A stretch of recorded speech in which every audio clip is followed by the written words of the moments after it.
we have taken control as to bring you this special show. We will return it to you as soon as you are grooving. George Clinton was one of popular music's great innovators and most colorful characters.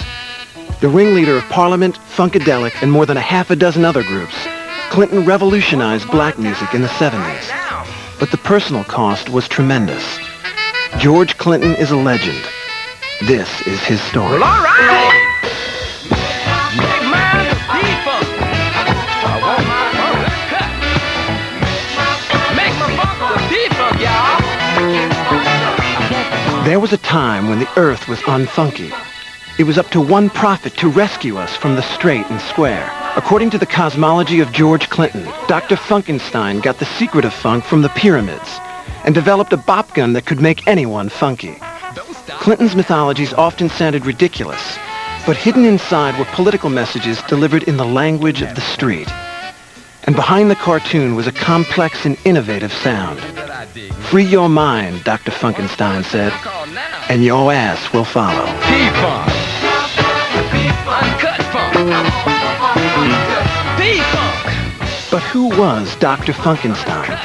Who was the musician behind the masquerade? George Clinton began life in 1941 in an outhouse. Yeah, I was born in an outhouse, North Carolina. My mother said she thought she had to go to the bathroom. And I almost got wiped out.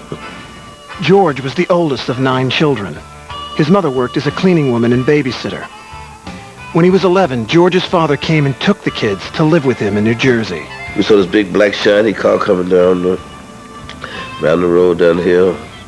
And my mother told us my father was coming to get us to take us up to stay with him for a while. Growing up in a rough neighborhood in Newark, George was part of a street gang called the Outlaws. He quit the gang when his friend Leroy was murdered right in front of him. The car drove up and boom, and blood and everything splattered all over everything. And nobody didn't know what had happened, and we realized that somebody was hit. It was like Leroy was shot. And car pulled off. And I think that it went blank for me. George knew that he wasn't a gangster. He heard Frankie Lyman on the radio and thought singing could be a way out. He was still in junior high when he formed a doo-wop group called the Parliaments, after the Cigarettes. They developed a reputation as being the smoothest group in town. When George started working at a barbershop, the Parliaments all hung out there. They used the back room to rehearse after hours and sold pot out the back door. Everyone would congregate in the barbershop, you know, just chit-chat, singing, just a general hang in the hood. It was the place where you traded stories and told lies. And, you know, you could make up to $700-800 a week. But I was always spending trying to make records. In September of '62, the Parliaments went to Detroit to try their luck at Motown. They were signed but never recorded for the label. They were too much like the Temptations, but not quite as slick. Motown signed George as a songwriter, but he wanted to make his own records. In 1967, George hooked up with a new label called Revelot, and that summer the Parliaments released I Wanna Testify. It was a top 20 hit.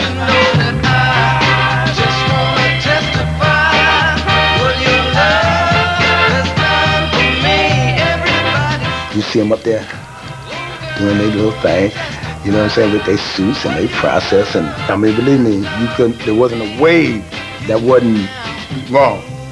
Okay, so you wanted to be that. It felt good watching hometown people from the barbershop that made it. All right, and you felt kind of lost when they left Plainfield and went to Detroit.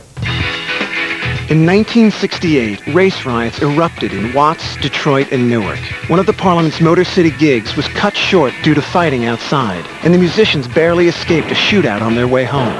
Back in Newark, George's barbershop was one of the only buildings left standing after rioters burned down the entire block. When they were in Boston, George and the band fell in with the hippie college crowd and sampled LSD. The Parliaments began dropping acid on a regular basis. Their coordinated suits and ties soon gave way to mod hippie gear, and their polished Motown sound fell by the wayside. George wanted to expand the black rock sound that had been started by Jimi Hendrix and Sly Stone. Mixing James Brown's rhythms with psychedelic rock and roll, Clinton came up with a crazy hybrid of acid R&B. George could take different elements from all over the place, and he has his genius in putting things together, making it all work out. The Parliaments began getting booked into Detroit rock clubs where they shared bills with Ted Nugent, Iggy and the Stooges, and the MC5. George saw the reaction these rock bands got with their outrageous onstage behavior.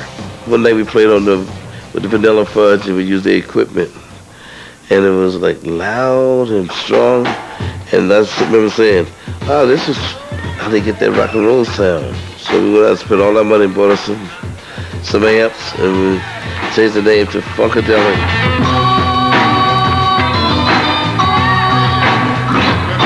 In 1969, Funkadelic went into the recording studio. The entire band was tripping on LSD. After one day of recording, they had enough material for 2 albums, Funkadelic and Free Your Mind, and Your Ass Will Follow.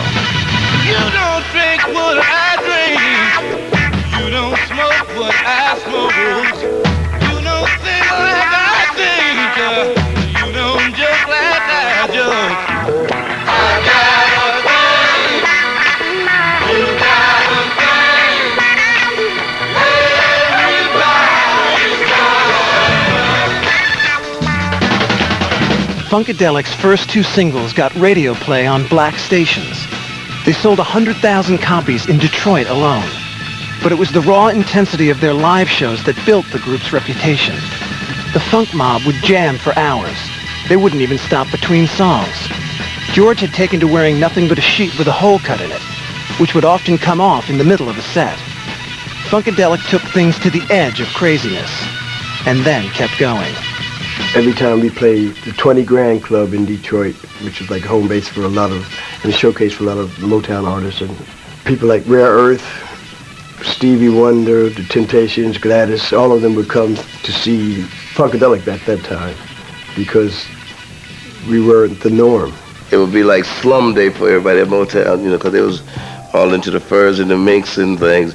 They would put on their jeans, with holes in them and patches that said "you" and everything, just to come see Funkadelic. And when they did, they was all set right in the front row, and I was streaked through the show to put up all my clothes just because everybody was so sophisticated. I streaked right down the table. I used to wear the diaper myself then, but I would take it off and run down the table and pull wine over top of my head and just stand there and let it drip off. So it was like disgusting.